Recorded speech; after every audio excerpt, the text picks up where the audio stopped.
Our daily travels have now brought us to Art Gallery Gardens. And this is Ludlow and Rachel Lambertson's garden. And Ludlow is hybridizer extraordinaire with spidery types, unusual forms, blue eyes, funky patterns. He does some rounds of fantastic distinction. I mean, if it's something special, Ludlow's into it, but he's into it in a really special way, into an artistic way, into a way that distinguishes what he's doing from many other hybridizers. Art Gallery Gardens.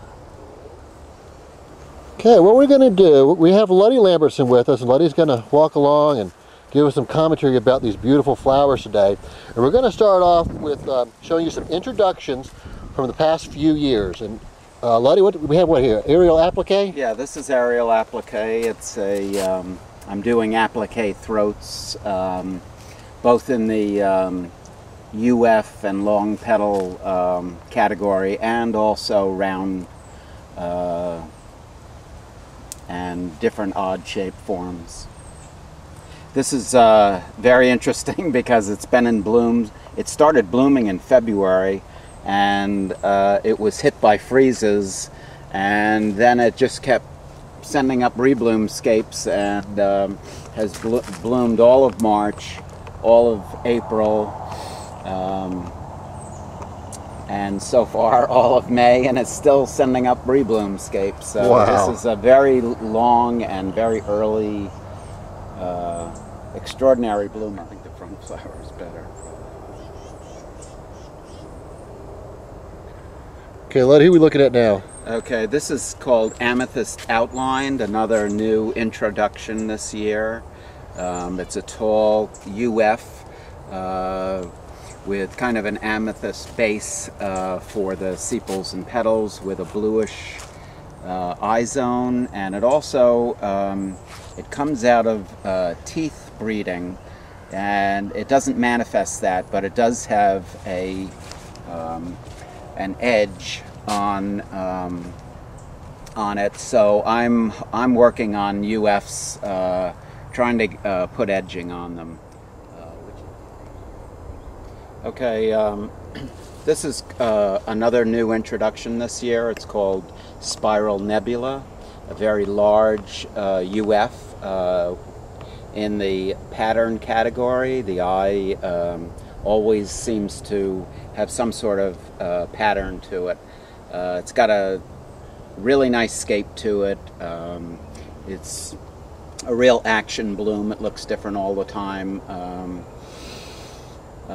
And a wonderful scape. Okay, this is Blue Throat from last year, and it's a nice rich purple, fairly early bloomer. It's got a bluey purple eye, and it tends to have some little white blotches in the purple eye zone at times.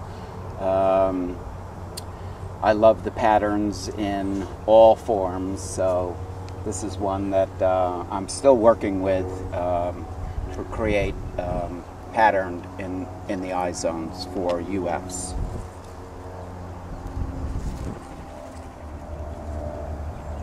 Okay, this is another new introduction this year that came out. It's called Freebird.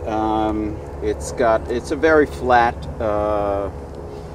with a kind of patterned edge and eye, a very early bloomer, just a really nice double-edged one for the blue patterns in the daylily. The love bugs seem to like it too. Okay, this is one from a couple of years back. It's called Golden Tentacles. It's very dramatic, edged, with, for me, very unusual without an eye. I don't do too many flowers without eye zones. But working with teeth and tentacles, this one without an eye is just, I think, sensational. It's got a wonderful edge that just seems to get more pronounced during the daytime.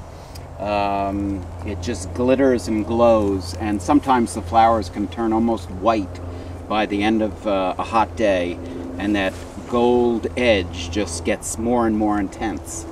So it's a wonderful daylily, and people really, really like this. It's growing way up north. And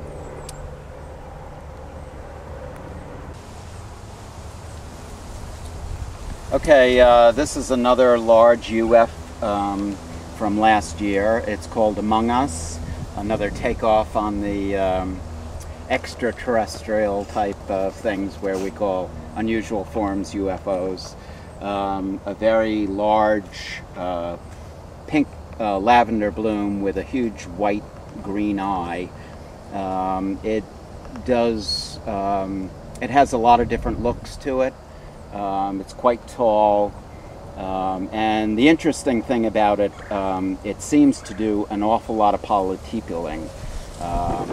So actually I had a bunch of people buy it just for that trait alone. So. Okay, this is the same plant we just saw a second ago, and Letty mentioned the polytepalous nature. Well, here it is. Here's one of those poly blooms.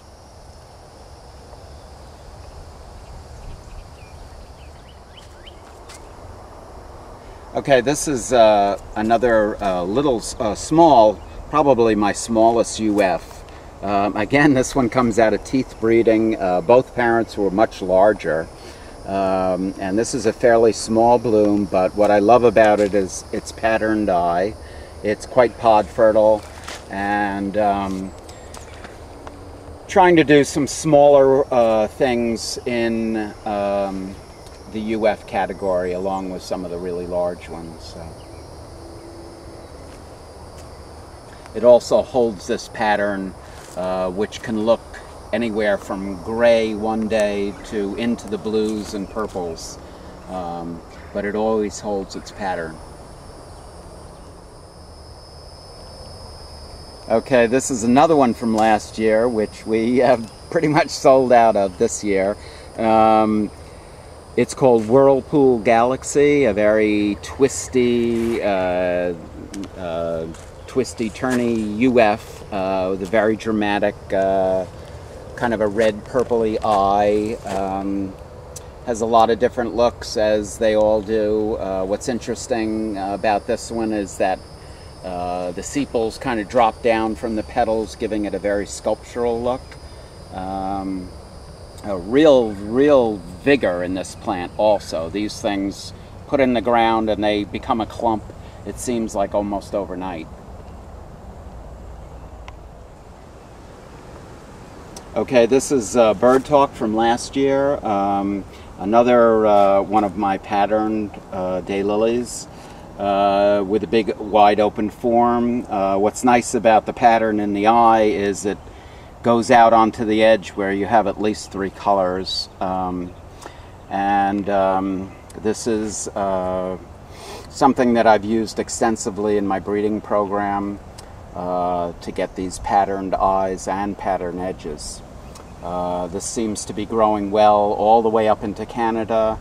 A lot of people commented that it made it through the winter way up there, and seems to be doing well all over the country.